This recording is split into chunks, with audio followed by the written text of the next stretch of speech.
Right now, there is a ton of hype around the DJI Pocket 3. Today, I'm gonna make it simple for you, give you guys some information that'll allow you guys to make an informed decision on if the DJI Pocket 3 is worth it for you, if you should spend your hard-earned money on it. So let's get into the video. I'm gonna be giving you guys a look at some of my favorite features, as well as some of things that I don't like that I think they could have improved on the design of the Pocket 4. Just giving you guys some more information to let you guys know if it's worth it for you. The first con for me is going to be the filter system.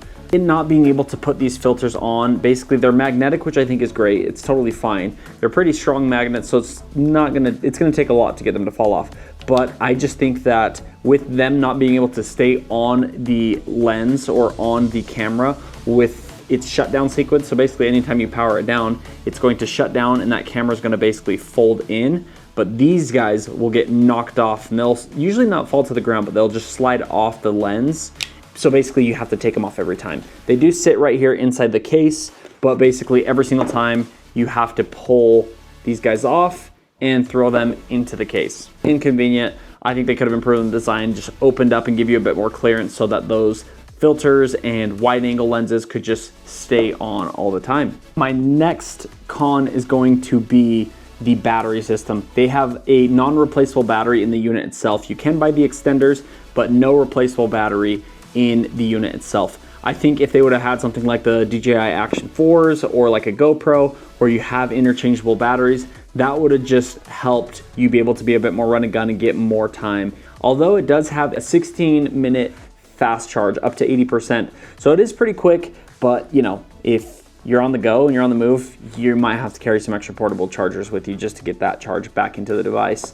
So that's a con for me. Next con for me is the durability or the lack of sturdiness. Again, it's a gimbal, so it's expected. You know, you're not really gonna get the most rugged camera in a gimbal, but you know, sand, it's not waterproof, so you wanna be careful. Probably don't want this at the beach and different things like that. So that's something to consider is durability. It's not going to hold up if you're doing super rugged shoots, getting a lot of dirt and sand in your shots, or water. Be careful if you choose to get this camera. Next one is, it is quite expensive for a pocket camera at $669 for the creator bundle. It's not cheap by any means. You know, that's a pretty chunk of change. So that's something to consider. If you're just a hobbyist, you might be better going off with something like the DJI Action 4, you know, where you get that waterproof and you get a more rugged camera, but it's unique, right? That gimbal stability that you would have to put your Action 4 on a gimbal or something like that to stabilize the shot in low light. Low light is struggles, but if you're just doing daytime shots and different things like that,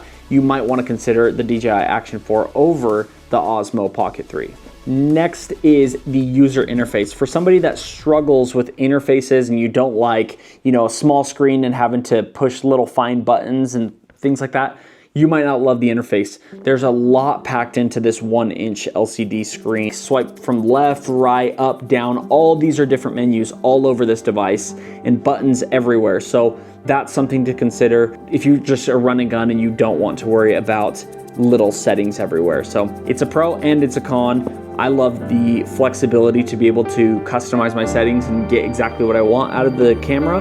Some people might not like that and want something a bit more run and gun and just super simple. So another thing to consider. Before we jump into my pros, if you guys like this video and have gotten anything from it, make sure to like this video and subscribe to the channel. We are gonna have a lot more Pocket 3 and just other tech and gear that I've been getting, and we're gonna be doing a lot more reviews and videos like this. So if this type of content interests you, make sure to subscribe to the channel, hit that bell button so you get notified the next time we drop a video. And I would also like to shout out all of you guys. Right now, we are currently at like 316 subscribers on YouTube. We've had a tremendous amount of growth in the last 2-3 months. So I just wanna shout you guys all out. Thank you so much, and I really do appreciate it. So make sure to hit that subscribe button. We can keep this train going. I really do appreciate you guys. Now let's get into our pros. First pro is going to be portability. At only 179 grams, this thing is lightweight, it's compact, it can fit in your pocket. It's awesome. It's really a great camera to be pulling out in public, not having a huge footprint and turning a bunch of heads. So I really love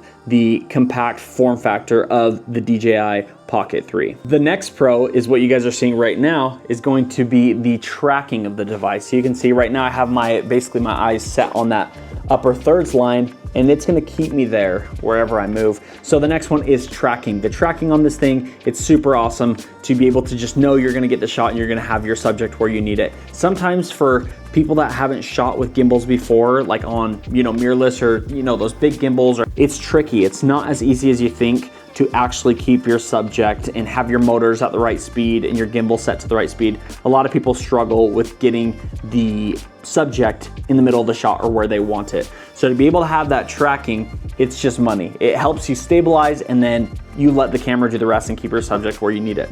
So I absolutely love the tracking feature on the Pocket 3. The next pro for me is the fact that you have this guy right here, the DJI Mic 2 included in the creator combo. You have the Pocket 2, it's integrated and works so well with the system. Literally just turn on the Pocket 3, turn on this guy, and it automatically syncs. So to not have to have cables and all this different things, this whole annoying connecting system, super smooth, super integrated. It's as easy as like putting your AirPods in and just having it automatically sync to your phone. Absolutely love it. So super clutch there. Next one is the low light capability and stability that you get in low light. That is one of the huge pros of the Pocket 3 versus like a GoPro or a Action 4, is that those action cameras, they have digital stabilization. So basically what it does is it's gonna crop into the image and it's going to try and stabilize. But the problem in low light is it has a hard time stabilizing, and so you get this like digital jitter, and when you're like stepping, it's super jittery, doesn't look good. So this is a mechanical stabilization, so has the same performance in low light that it does in daytime. So another huge pro of the Pocket 3. Pro with a lot of these cameras, even like the Action 4 and all that, is having the DJI Mobile App, which you can remotely control from your phone all of the camera settings, whether you want to be shooting in 4K, 1080, you can control the gimbal, you can control all the settings, whether you want to be hitting photos, whatever. Like you could basically mount the Pocket 3 on your car on the outside and be inside and controlling the gimbal and all that. So super cool to have a really good and proven app. A lot of, devices and things will have apps, but they're clunky. The Mimo app, I've really enjoyed it, and to be able to download your footage as well on your phone directly from the Pocket 3, I think that's another really cool feature. I like that you can literally download your photos and videos directly from the device on the Mimo app through wireless connection. So that's super cool. Next pro, something that I touched on earlier, is just the footprint. Being able to shoot in public. This makes it feel so much more natural and more comfortable for a lot of people. I know a lot of people struggle with that or pulling out their camera. This thing is so dinky, and it honestly is like a talking point. When I pull this thing out and flip that screen out, people are like, whoa, what is that? And so it takes away like, that, oh, like a vlogger, big camera in his face and all that. Like people are intrigued by this thing and they think it's cool. So it's like inviting, and it's kind of cool to pull it out because it's a talking point and people like to hear about it and want to know more. But those are some of my favorite pros about the DJI Pocket 3. I'm gonna have to make another video, give you guys a 3-month or a 6-month review of this, because there is a lot of stuff packed into this device. We'll have more videos in the future as I get a bit more experience and shoot in different situations with this. We'll have follow-up videos, so make sure to subscribe to the channel because we'll have some more action for you. Now the response you guys have all been waiting for. Is the DJI Pocket 3 worth it for you? My answer is 100% yes. I think it is for that content creator or person that hates packing 2-3 bags just to go on a trip. This is a great option for you. I think with the 4K capabilities and just how flexible and good of a camera is with the DJI Mic 2 integrated into the system in the creator bundle, I think that it is a no-brainer. It really is an amazing camera, and I'm super excited to be able to take this on trips. Have a couple trips planned soon, so we'll follow up and have some more videos on that. So just another reason for you guys to subscribe to the channel. But yeah, it's such a powerful camera. It is really exciting and something fun to use. It's something that you can just always pull out, and it's super quick, which just makes me feel like I want to create more. So that is a great pro to this device. But yeah, guys, that's my final response. If you found this video helpful, make sure to like this video. And if you have any questions or feel like I missed anything, make sure to leave comments in this video. I will reply to all my comments. So I really do appreciate you guys. Thank you so much for watching this video, and we'll see you in the next one. Peace.